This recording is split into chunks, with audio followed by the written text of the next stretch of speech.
देख रहे India TV, आपके साथ मैं हूं मीनाक्षी जोशी। वक्त हो गया है राजधानी का। संसद के बजट सत्र का छठा दिन है। विपक्ष के हंगामे की वजह से संसद चल नहीं पा रही है। लोकसभा में खूब हंगामा हो रहा है। स्पीकर ने आज सत्ता पक्ष और विपक्ष के सांसदों को बुलाकर सदन को सुचारू रूप से चलाने की कोशिश की, लेकिन लोकसभा स्पीकर के दफ्तर में सत्ता पक्ष और विपक्ष के सांसद आपस में भिड़ गए। बीजेपी और कांग्रेस सांसदों के बीच में बहुत देर तक बहस होती रही। इस दौरान संसदीय कार्य मंत्री किरण रिजिजू भी वहां पर मौजूद थे, जबकि कांग्रेस की ओर से दीपेंद्र हुड्डा समेत कई सांसद वहां पर थे। तस्वीर आपके सामने रख देती हूं। विपक्षी सांसदों ने संसद भवन परिसर में प्रोटेस्ट किया, चीन पर चर्चा की मांग की, लेकिन स्पीकर के दफ्तर में जो हंगामा हुआ वो आप देखें।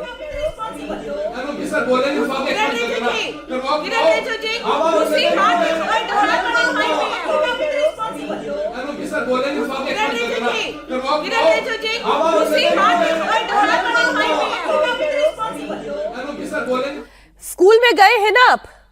प्रिंसिपल तक जब कोई बात पहुंचती थी तो कैसे प्रिंसिपल मां साहब एक चेयर पर बैठते थे और उसके बाद क्लास के बच्चे एक दूसरे के ऊपर पॉइंटिंग फिंगर्स, इसने ये कर दिया, उसने वो कर दिया, ऐसा हो गया, वैसा हो गया। इतने बड़े बड़े लोग हैं, ये नेता हैं, ये सांसद हैं, और कैसी पॉलिटिक्स कर रहे हैं ये। देखें तस्वीरें, हंसी नहीं आती आप लोगों को? संसद में आज एक अलग नजारा देखने को मिला। संसद के गेट पर कांग्रेस सांसद हाथों में तख्तियां लेकर प्रदर्शन कर रहे थे। राहुल गांधी और केंद्रीय मंत्री रवनीत बिट्टू का आमना सामना हो गया। आमना सामना हुआ तो जुबानी जंग हुई। राहुल गांधी ने कांग्रेस सांसदों की तारीफ की तो वहीं केंद्रीय मंत्री रवनीत बिट्टू को गद्दार दोस्त बताया। Hello my traitor friend. Video में दिख रहा था कि राहुल गांधी रवनीत बिट्टू की तरफ हैंडशेक करने के लिए हाथ बढ़ा रहे हैं, लेकिन बिट्टू हाथ आगे नहीं बढ़ाते हैं। हाथ क्यों बढ़ाएंगे? जब ट्रेटर कहा जाएगा, गद्दार दोस्त कहा जाएगा, तो फिर हाथ क्यों बढ़ाएंगे? बहुत ही खराब कमेंट था। रवनीत बिट्टू ने भी तुरंत पलटवार किया। उन्होंने कहा उनका देश के दुश्मनों से कोई लेना देना नहीं है। आप सुने जरा ये वाद विवाद।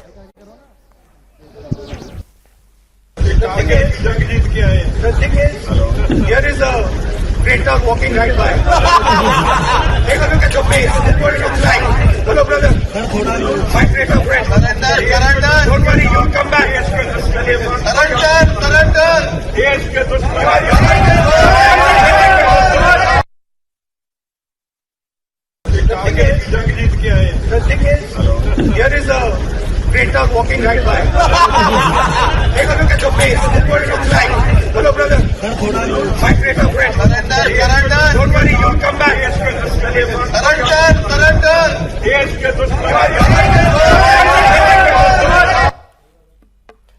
पासिंग कमेंट्स, रैंडम कमेंट्स, ये बिल्कुल उस तरीके से सतही तौर पर पार्लियामेंट परिसर में ये सब हो रहा था। और ये कोई पहली बार भी नहीं है जब बिट्टू और राहुल गांधी के बीच में इस तरह की बयानबाजी हुई हो। 1.5 साल पहले की एक तस्वीर याद करें, जब राहुल गांधी ने अमेरिका में सिखों को लेकर बयान दिया था, तब भी रवनीत बिट्टू ने राहुल गांधी पर अटैक करते हुए कहा था कि राहुल गांधी ने सिखों को बांटने की कोशिश की। सिख किसी पार्टी से जुड़ा हुआ नहीं है और ये चिंगारी लगाने की कोशिश की है। राहुल गांधी देश के नंबर 1 टेररिस्ट हैं।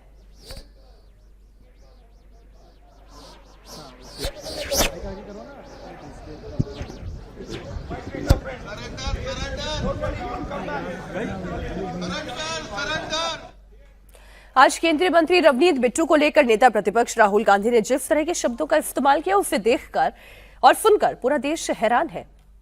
हमारे पॉलिटिकल एडिटर देवेंद्र पराशर ने रवनीत बिट्टू से बात की। रवनीत बिट्टू ने कहा कि राहुल गांधी के मन में जहर भरा हुआ है। राहुल गांधी को लगता है कि वो मालिक है, किसी को कुछ भी कह सकते हैं। इस वक्त हमारे साथ बातचीत करने के लिए मौजूद हैं भारत सरकार के मंत्री रवनीत बिट्टू जी। सर, आज पार्लियामेंट के गेट के बाहर नेता प्रतिपक्ष राहुल गांधी और आपके साथ जो वार्तालाप हुआ वो एकदम से हैरानी भरी चीज कि पंजाब के पूर्व मुख्यमंत्री, जो शहीद मुख्यमंत्री, उनके पोते, भारत सरकार के मंत्री, 3-3, 4-4 बार के सांसद, और उनके बारे में ऐसे शब्द क्या हो गया? देखो, आप लोग तो जैसे हम रोज आते हैं, आप लोग भी वहीं रहते हैं। मेन मीडिया भी, गेट भी एंट्रेंस का वही है। तो मैं तो ड्यूटी बाउंड था। मैं 12 बजे पेपर ले था रेलवे का, सीरियल नंबर 9 पे। तो मैं 11:30 बजे अपनी तैयारी करके, सारे मिनिस्ट्री के लोग थे और मैं गाड़ी से उतर के अंदर जा रहा था, अब मेरी टर्न आ जाएगी, मैं लेट ना हो जाऊं। तो मैंने, औजला साहब बैठे थे और पंजाब के लोग बैठे थे, मैं उनकी तरफ देख रहा था और कोई बातचीत करने की अभी कोशिश कर रहे थे। तो राहुल गांधी की तो कई लैंग्वेज समझ नहीं आती, वो अलग चीज है। तो जब मैं जाने लगा तो ऊपर से ही, अगर कहीं और होती तो कोई मानता ही ना भी ये हुआ है। ये तो सामने मीडिया के हो गया, क्योंकि उनको भी ये, क्योंकि अंदर तो जहर थी, गुस्सा था, उनको भी वो रोक नहीं पाए भी, सबके सामने उन्होंने ये काम। अब मैं ऊपर जब एंटर करने लगा तो जो एमपी उनके बाहर निकाले, यही चीजों के कारण वो सामने बैठे थे। अब मैं तो ये सोच रहा हूं भी किस तरीके से इसे लेना चाहिए मुझे, क्योंकि अंदर भी कस्टोडियन स्पीकर साहब हैं, तो बाहर भी ये पार्लियामेंट बिल्डिंग के अंदर ये बात भी हुई है। तो वो शब्द जो आप और राहुल गांधी जी ने जो बोला है, मैं तो अपने मुंह से बोल नहीं सकता। उन्होंने गद्दार कहा सीधे, मैं वही कह रहा हूं ना। और ये भी कहा तू मेरे पास ही आएगा जी। तो उसके बाद उन्हें लगा भी मैं तो मालिक हूं, मैं किसी को कुछ भी कह दूंगा। पार्लियामेंट के अंदर भी वो ऐसे ही है ना, जो कोई बुक छपी नहीं, कोई बात नहीं, मैं तो कहूंगा। पप्पू है ना, बच्चा है ना, मां ने बिगाड़ा हुआ है, तो यहां भी मैं किसी को कुछ कह दूंगा और बाद में हाथ भी आगे करूंगा। अरे ऐसे कैसे होगा भाई? हाथ मैंने कहा राहुल गांधी जी, आपने मुझे तो जो कहा ठीक है, पर लेकिन आप तो देश के गद्दार हो, आप तो भी फौज के दुश्मन हो। जब भी आपने बात की है देश को बांटने की, तोड़ने की बात की है, हमेशा माओवादियों की, नेक्स्ट लिस्ट की, जिसकी नहीं उसकी बात आपने की है। आप बॉर्डर पे भी जो दुश्मन देश है उसकी बात ही करते हो, हमारी फौज को कमजोर दिखाना। चलो, जब मैंने हाथ नहीं मिलाया तो उस पर बॉडी उनकी देखना, वो मतलब असॉल्ट पे आने लगे थे। तो उनको वेणुगोपाल ने रोका, उनकी आप देख लेना वीडियो में, उनकी एक बाजू को पकड़ के और दूसरी तरफ से सुखी रंधावा उनको पकड़ रहे हैं। वो किसी हद तक भी आज गली के गुंडे की तरह वो जा सकते थे। राहुल गांधी ने जो आज संसद भवन परिसर में किया, उसे लेकर बीजेपी हमलावर है। केंद्रीय मंत्री हरदीप पुरी ने कहा, राहुल गांधी ने सिखों का अपमान किया है। ट्रेटर शब्द बाय एंड लार्ज ट्रांसलेशन उसकी गद्दार हो सकता है, बट नॉट फुली। ट्रेटर वो व्यक्ति होता है हु बिट्रेज हिज नेशन।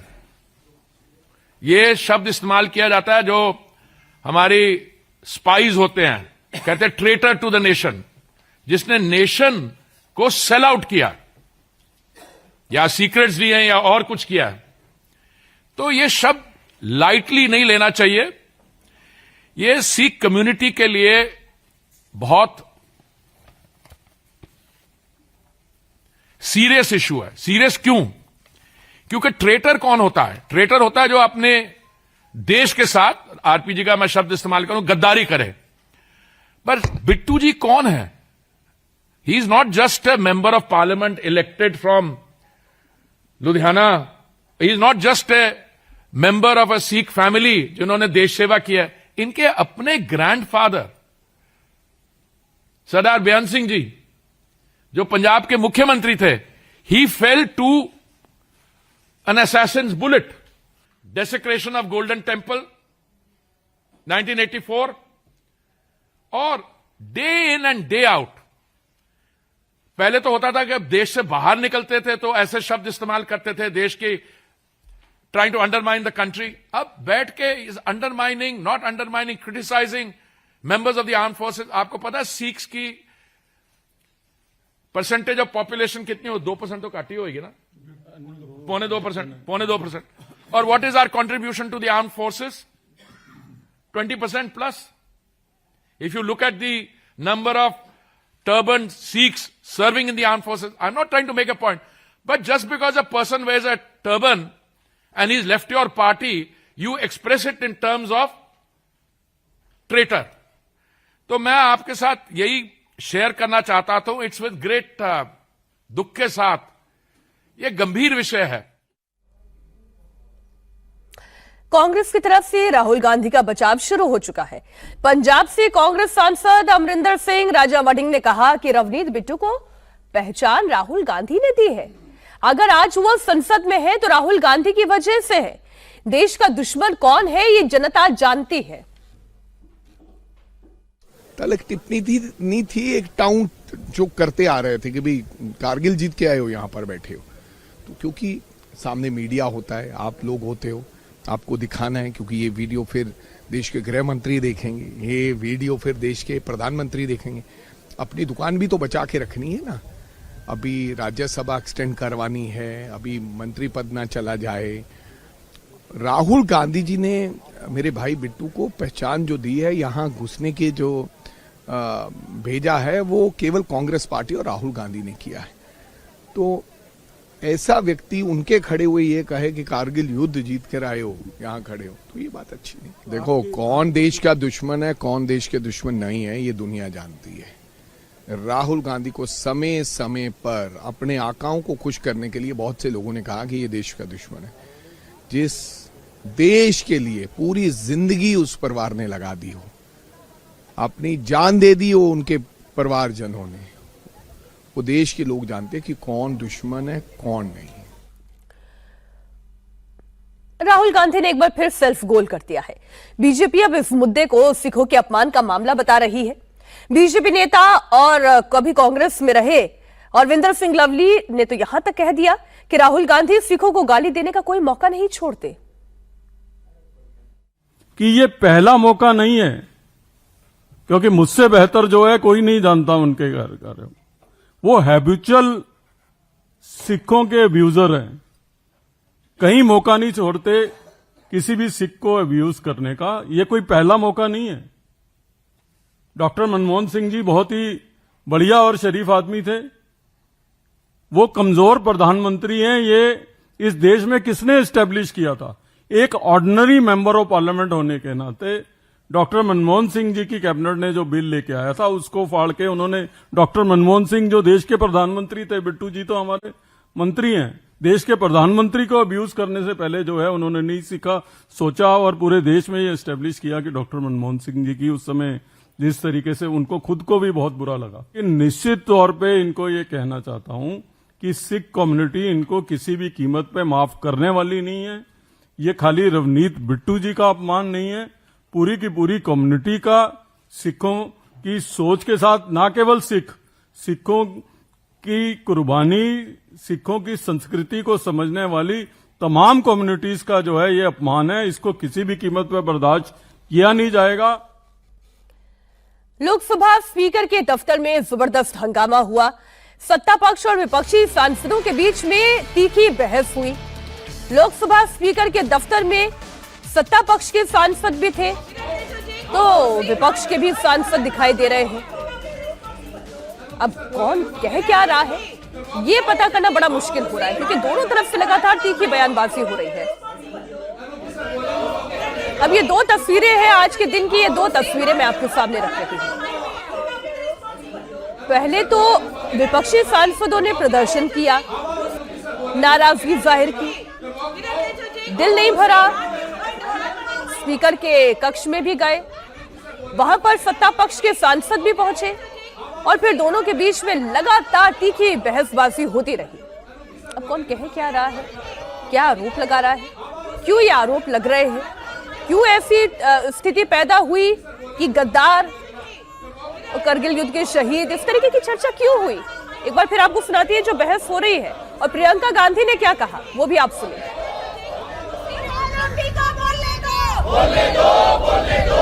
सबसे पहले स्पष्ट ये होना चाहिए कि निशिकांत दुबे जी तभी उठते हैं जब सरकार की इजाजत होती है, जब सरकार कहती है कि जाओ हाउस को डिसरप्ट करो। 0 आवर बैलेट पे आता है, आप देखिए उनका हर रोज 0 आवर आ जाता है।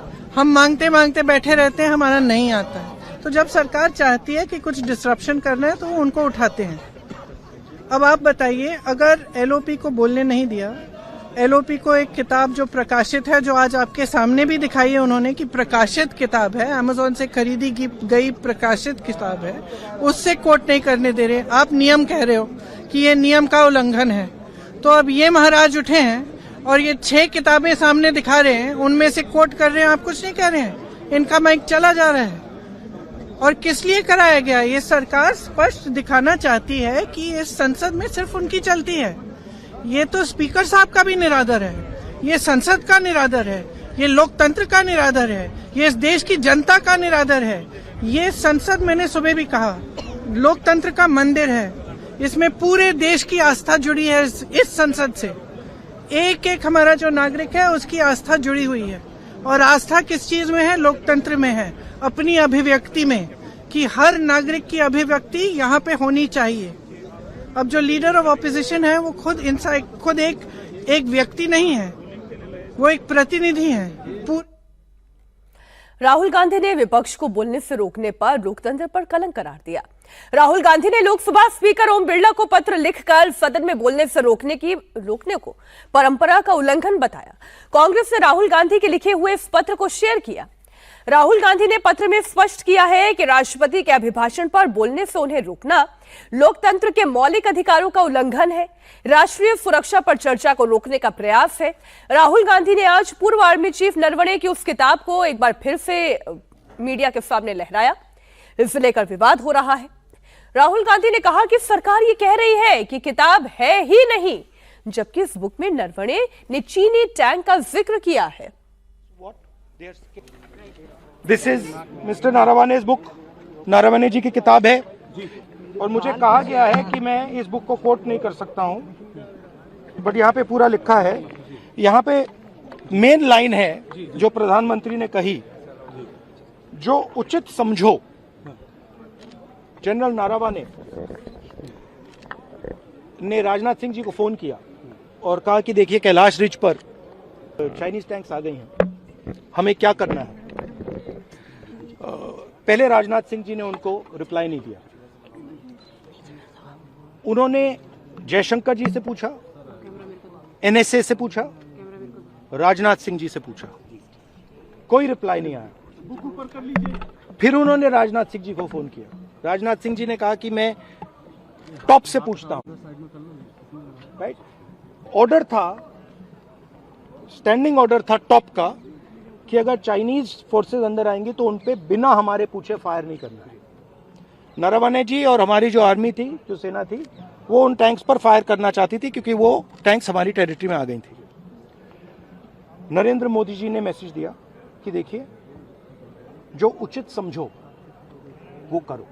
मतलब नरेंद्र मोदी जी ने अपनी जिम्मेदारी पूरी नहीं की। उन्होंने आर्मी चीफ से कहा कि देखो भैया, आपको जो करना है करो, मेरी बस की नहीं है। और आर्मी चीफ ने साफ, नरवणे जी ने साफ लिखा है इसमें, आई फेल्ट रियली अलोन, मैं बिल्कुल अकेला था। I was abandoned by the entire establishment. This is what they are scared. I don't think PM will have the guts to come to the Lok Sabha today, because if he comes, I'm going to give him this book. So if PM comes, I will go physically and hand him this book, so he can read it. तो राहुल गांधी अपने आगे का भी plan तैयार करके बैठे हैं। आज प्रधानमंत्री नरेंद्र मोदी तमाम आरोपों पर जवाब देने वाले हैं। राष्ट्रपति के अभिभाषण पर चर्चा हो रही है, उस पर आज प्रधानमंत्री नरेंद्र मोदी क्या कहते हैं, उस पर हमारी नजर रहेगी। राहुल गांधी सरकार के खिलाफ पार्लियामेंट में मोर्चा खोलते हैं। ममता बनर्जी चुनाव आयोग को टारगेट पर रखती हैं। बंगाल से लेकर दिल्ली तक की वो लड़ाई लड़ रही है, कभी स्ट्रीट फाइटर के तौर पर, कभी मुख्यमंत्री के तौर पर। अब उनका वकील अवतार भी सामने आ गया है। एफआईआर पर आज सुप्रीम कोर्ट में बड़ी सुनवाई हुई। पश्चिम बंगाल की मुख्यमंत्री ममता बनर्जी आज वकील बनकर सुप्रीम कोर्ट की सुनवाई में शामिल हुई। वकीलों की कतार में आगे थी। ममता दीदी ने हर वो बात सुप्रीम कोर्ट के सामने रखने की कोशिश की जो वो सड़क पर करती आई है, कहती आई है। ममता बनर्जी पहली बार सुप्रीम कोर्ट में वकील बनकर दलील रखने के लिए पहुंची थी। 23 साल बाद वो कोर्ट में वकील बनकर पेश हुई। 2003 तक तो वो कोर्ट में प्रैक्टिस करती ही थी, लेकिन उसके बाद आज पहली बार वो वकील वाले किरदार में थी। वो सुप्रीम कोर्ट पहुंची थी। उन्होंने काला कोट तो नहीं पहना था, लेकिन हाँ, गले में काले रंग की शॉल जरूर थी। कोर्ट रूम में उन्होंने सबसे पहले तीनों जजेस का अभिवादन किया और फिर आगे कहा कि हमें इंसाफ नहीं मिल रहा। मैं सामान्य परिवार से हूं, लेकिन अपनी पार्टी के लिए लड़ रही हूं। इस पर सीजेआई ने कहा कि पश्चिम बंगाल सरकार भी केस लड़ रही है। अब ममता बनर्जी ने दलील के दौरान सुप्रीम कोर्ट से 5 मिनट का वक्त मांगा, जिस पर चीफ जस्टिस ने कहा कि हमें कोई दिक्कत नहीं है, हम 15 मिनट देंगे, लेकिन पहले हमारी बात सुनिए। सीजेआई ने कहा कि हर समस्या का समाधान होता है, इस समस्या का हल भी निकालेंगे। आपकी राज्य सरकार भी यहां मौजूद है, आपकी पार्टी भी यहां आपके साथ है, देश के सबसे वरिष्ठ वकील यहां मौजूद है। हमने आपकी ओर से उठाई गई समस्याओं को स्वीकार किया है और वे रिकॉर्ड पर है। इस पर ममता बनर्जी ने बोला कि पहले मुझे बोलने और खत्म करने की इजाजत दी जाए। मैं कुछ तस्वीरें देना चाहती हूं, सारे बंगाली अखबारों ने छापा है। हम चाहते हैं कि समस्या का समाधान निकले, हम अपने दायित्व से पीछे नहीं हटेंगे। हम इस बात से सहमत हैं कि ममता बनर्जी द्वारा उठाया गया मुद्दा वास्तविक है।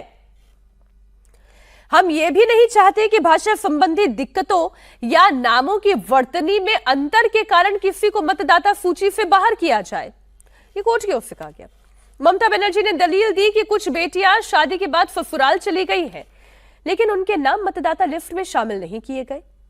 चुनाव आयोग आपके आदेश का उल्लंघन कर रहा है।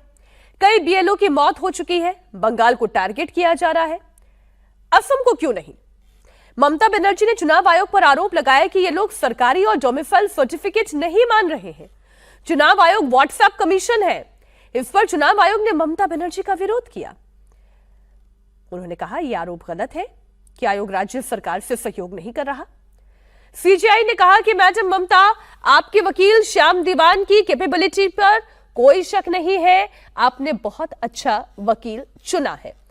तो ये मैंने बिल्कुल वो जो आज कोर्ट की कार्रवाई में हुआ, जो कोर्ट की तरफ से कहा गया, जो ममता बनर्जी ने दलीलें रखी, जो इलेक्शन कमीशन की ओर से पेश हुए वकील थे, उन्होंने जो कहा वो मैंने सब एज इट इज आपके सामने रख दिया।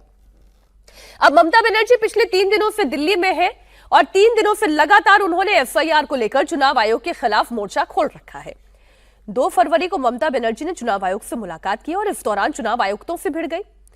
3 फरवरी को प्रेस कॉन्फ्रेंस की, कहा कि अगर मुख्य चुनाव आयुक्त के खिलाफ महाअभियोग का प्रस्ताव लाया जाता है तो उनकी पार्टी उसमें सहयोग करेगी। और फिर आज सुप्रीम कोर्ट में वो वकील बनकर आई। चुनाव आयोग की भूमिका पर उन्होंने सवाल खड़े किए। वो मैटर आज को हियरिंग हुआ, उसका हियरिंग का बाद और ममता बनर्जी जो पॉइंट है उस पॉइंट को, उनका जो पॉइंट है उस पॉइंट को उन्होंने बोला है। कोर्ट परमिशन दिया है, उन्होंने आर्गुमेंट किया है। सबसे बड़ा पॉइंट जो है उन्होंने बोला जो अभी 4 महीना के लेके सब डिलीशन हो रहा है, इंक्लूशन नहीं हो रहा है। जब स्पेशल इंटेंसिव रोल में जो इंक्लूशन होता है वो इंक्लूशन बंद है। 2 नंबर वाला है छोटा छोटा जो मिस्टेक है, वो मिस्टेक इलेक्शन कमीशन के लिए हुआ है, वो मिस्टेक को बड़ा करके देखा है और उसको डिलीट करने के लिए कोशिश किया है। तो कोर्ट ने आज बोला जो पहले बोला जो इसका नोटिस दिया वो सोमवार मंडे में इसको रख दिया, मंडे को हियरिंग के लिए। और कोर्ट ने बोला है जो इसको बोला कोर्ट में जो इसका टाइम बढ़ाने का इरादा है कोर्ट का, वो भी कोर्ट माइंड एक्सप्रेस किया है। और माइक्रो और जो पॉइंट जो बोला है उसको देखेंगे और छोटा कोई गलती है तो गलती नहीं मानेगा, ये भी कोर्ट बोल दिया। छोटा कोई गलती है, कोर्ट ने बोला इसका जो ऑब्जेक्ट है उसका है जो डेथ है उसको डिलीट करो, जो ट्रांसफर हुआ है उसको डिलीट करो, लेकिन होलसेल डिलीट नहीं करना सकता है। कोर्ट ये भी उनका जो सोचना है वो बता दिया इलेक्शन का। सुप्रीम कोर्ट में सुनवाई के बाद ममता बनर्जी अब कोलकाता के लिए रवाना हो गई है। बताया जा रहा है कि ममता बनर्जी 5 दिन के बाद फिर दिल्ली आएंगी।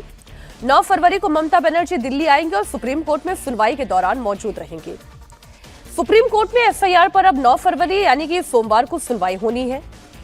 सोमवार का दिन एफआईआर के मामले में बड़ा दिलचस्प दिन होगा। एक तरफ ममता बनर्जी है जो पूरे फायरी मोड में दिखाई दे रही है, विपक्ष की तरफ से लड़ने वाले जितने भी एफआईआर पर सवाल उठाने वाले जितने भी विपक्ष के लीडर्स हैं, सबसे मजबूत कंटेंडर ममता बनर्जी दिखाई दे रही हैं। अखिलेश यादव केवल प्रेस कॉन्फ्रेंस करते हैं, राहुल गांधी केवल यात्रा निकालते हैं, लेकिन पश्चिम बंगाल के मुख्यमंत्री विपक्ष की एक ऐसी नेता है जो सड़क से लेकर कोर्ट तक अपनी लड़ाई लड़ती हुई दिखाई दे रही है। अब बात बलूचिस्तान में छिड़े हुए घमासान की। आसिम मुनीर जिस बलूचिस्तान को पाकिस्तान के माथे का झूमर बताते थे, वो बलूचिस्तान अब उनके हाथ से फिसल रहा है। पाकिस्तान के बलूचिस्तान में आजादी की लड़ाई तेज हो गई है। पिछले 5 दिन से बलूच लिबरेशन आर्मी मुनीर के फौजियों को दौड़ा दौड़ा कर मार रही है। बीएलए का दावा है कि उसने अब तक 280 से ज्यादा पाकिस्तानी फौजियों को मौत के घाट उतार दिया है। इसमें सेना, एफसी, पुलिस, सीटीडी और डेथ स्क्वाड के जवान शामिल हैं। वहीं इस ऑपरेशन में बीएलए के 35 लड़ाके मारे जा चुके हैं। 18 आत्मघाती हमलावर शामिल हैं। बलूची लड़ाके एक के बाद एक शहरों पर कब्जा करते जा रहे हैं। अब तक दर्जन भर से ज्यादा शहर बलूचों ने अपने कंट्रोल में ले लिया है और पाकिस्तान की सेना दुम दबाकर भाग रही है। बलोच विद्रोही सिर पर कफन बांध चुके हैं। आसिम मुनीर और शहबाज शरीफ की नींद उड़ा चुके हैं। सवाल यह है कि क्या बलूचिस्तान जल्द पाकिस्तान से अलग होने वाला है? क्या पाकिस्तान के चंगुल से बलूचिस्तान आजाद होने वाला है?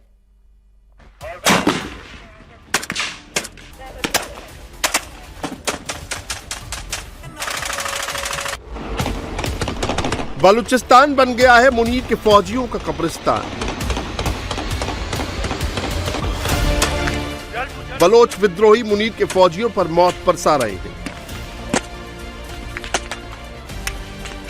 110 घंटे में 280 से ज्यादा पाकिस्तानी फौजी मारे जा चुके हैं। क्या बलूचिस्तान की आजादी का वक्त करीब है?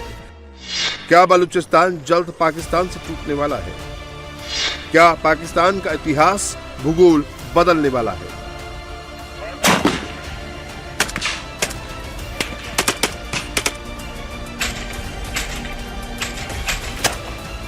सौ से ज्यादा घंटे हो चुके हैं, लेकिन बलूचिस्तान में गोलियों की तड़तड़ाहट थमने का नाम नहीं ले रही।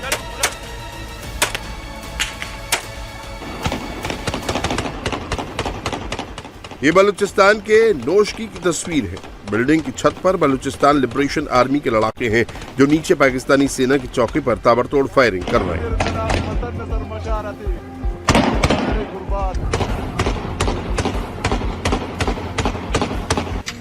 नौशकी का ही एक और वीडियो देखिए। कंधे पर आरजीपी लेकर बीएलए विद्रोही मुनीर की फौज पर मौत बरसा रहा है। बलूच विद्रोह को दबाने के लिए पाकिस्तानी सेना ने भले ही बड़े पैमाने पर कार्रवाई शुरू कर दी है, लेकिन बगावत की आग बढ़ती जा रही है।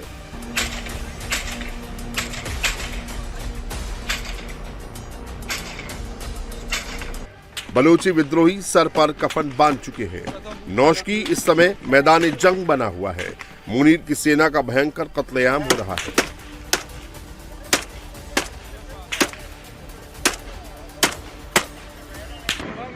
बलूचिस्तान के तमाम अहम शहरों में बलोच आर्मी पाकिस्तानी सेना को निशाना बना रही है। बीएलए फाइटर एडवांस वेपन से लैस है।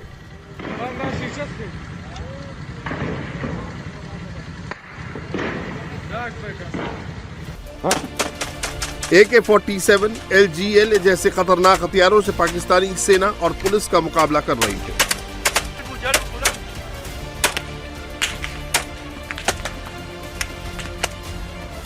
हालात ये है कि बलूच आर्मी के डर से पाकिस्तानी सेना जान बचाकर भाग रही है और पाकिस्तानी सरकार खराब हथियार का रोना रो रही है।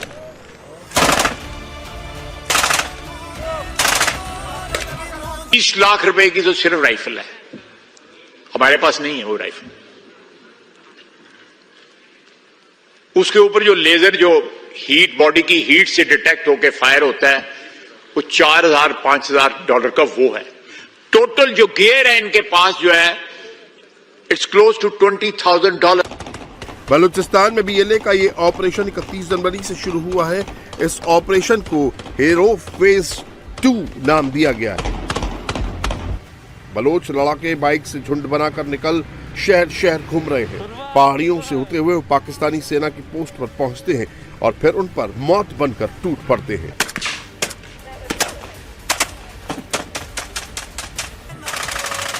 ऑपरेशन हीरो फेज 2 को बीएलए कमांडर बशीर ज़ेब लीड कर रहा है। बशीर ज़ेब बलूचिस्तान के नोशकी का रहने वाला है। इसने क्वेटा पॉलिटेक्निक कॉलेज से मैकेनिकल इंजीनियरिंग में डिप्लोमा किया है। बीएलए में शामिल होने से पहले बशीर ज़ेब स्टूडेंट लीडर था, लेकिन बलूचियों पर पाकिस्तानी जुल्म की इंतहा देखकर बशीर ने हथियार उठा लिया और बीएलए में शामिल हो गया। 2018 में बीएलए चीफ असलम बलोच की मौत के बाद बशीर ज़ेब को संगठन का कमांडर इन चीफ बना दिया गया। न कातिलून, न जालिमून, न सफाकून, न जल्लादून, न इंतहा पसंदून, न शिद्दत पसंदून, लेकिन अराठे में के ईद बलोचिस्तान नंबर 1, अराठे में ईद बलोच कौम नंबर 1 और दुश्मन न खिलाफ न हर दिस्कंकाना हमो दिस्कंकाना कि दुश्मन न गुमान अटी मफाक। बशीर के नेतृत्व में इस समय बीएलए ने बलूचिस्तान के 12 से ज्यादा शहरों पर कंट्रोल कर लिया है। ये बलूचिस्तान के तुंब का मंजर है, जहां बीएलए के लड़ाके पाकिस्तानी आर्मी कैंप पर ताबड़तोड़ फायरिंग कर रहे हैं। रिपोर्ट्स के मुताबिक बलूच विद्रोहियों की गोलीबारी में यहां कई पाकिस्तानी सैनिक मारे गए हैं। बीएलए का दावा है कि उसने अब तक 280 से ज्यादा पाकिस्तानी फौजियों को मौत के घाट उतार दिया है, जिसमें सेना, एफसी, पुलिस, सीटीडी और डेथ स्क्वाड के जवान शामिल हैं। वहीं इस ऑपरेशन में उसके 35 लड़ाके मारे गए हैं, जिनमें 18 आत्मघाती हमलावर, 10 फतेह स्क्वाड के सदस्य और 7 एसटीओएस यूनिट के लड़ाके शामिल हैं। बीएलए के इस ऑपरेशन में महिलाएं भी जबरदस्त बहादुरी दिखा रही हैं। ये महिला कमांडर दूर जान बलोच है, जो इस समय बैटलफील्ड में मुनीर के फौजियों पर मौत बनकर टूट रही है।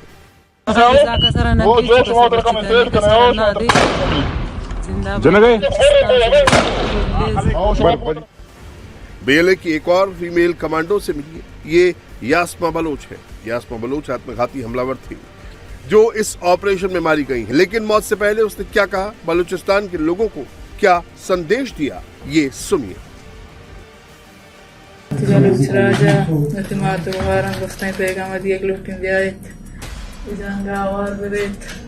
बहुत ही बच्चन, बहुत ही जाने काम हमको पल पे जंगा दिमाग बरे पश्चिमी फौज अफ्रीकन पपुटेस्टगी ने जंग बरजान पंच पजामा पुटेस्टगी पंचा पंचुनीमा नहश्त बजुगा इन तनगमा कोल बराबर है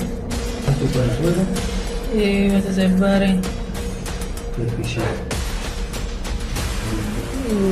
और कुछ नहीं थे। बलूचिस्तान जो है, जो कि पाकिस्तान की डेस्टिनी है, ठीक है, जो कि पाकिस्तान के माथे का झूमर है। तुम 1500 बंदे कहोगे कि जी हम इसको ले जाएंगे, तुम्हारी अगली 10 नस्लें भी नहीं लेके जा सकती। आसिम मुनीर दावा करता था कि चंद लोग क्या कर पाएंगे, लेकिन आज वही चंद लोग मुनीर की फौज को खून के आंसू रुला रहे हैं।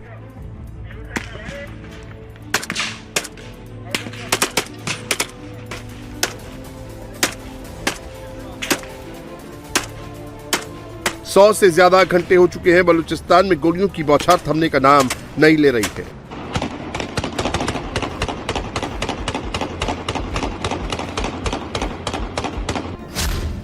इन इलाके में कन्फेडरेशन 12 से ज्यादा शहरों पर बलूच विद्रोहियों ने धावा बोला है, जिसमें बलूचिस्तान की राजधानी क्वेटा, चीन का बंदरगाह ग्वादर, ग्वादर जिले का पासनी, ग्वादर से लगा जिला केच, क्वेटा से 20 किलोमीटर की दूरी पर नॉर्थ वेस्ट बलूचिस्तान का एक जिला मस्तुंग, अफगानिस्तान से लगा जिला नोशकी, नॉर्थ वेस्ट बलूचिस्तान का खरान, बलूचिस्तान का सेंटर कलात, ईरान अफगानिस्तान से लगा बॉर्डर दल बंदिन और पहाड़ों से घिरा इलाका पंजगुर शामिल है। इन इलाकों में इस समय बलूच विद्रोहियों और पाकिस्तानी सेना के बीच भयंकर जंग चल रही है।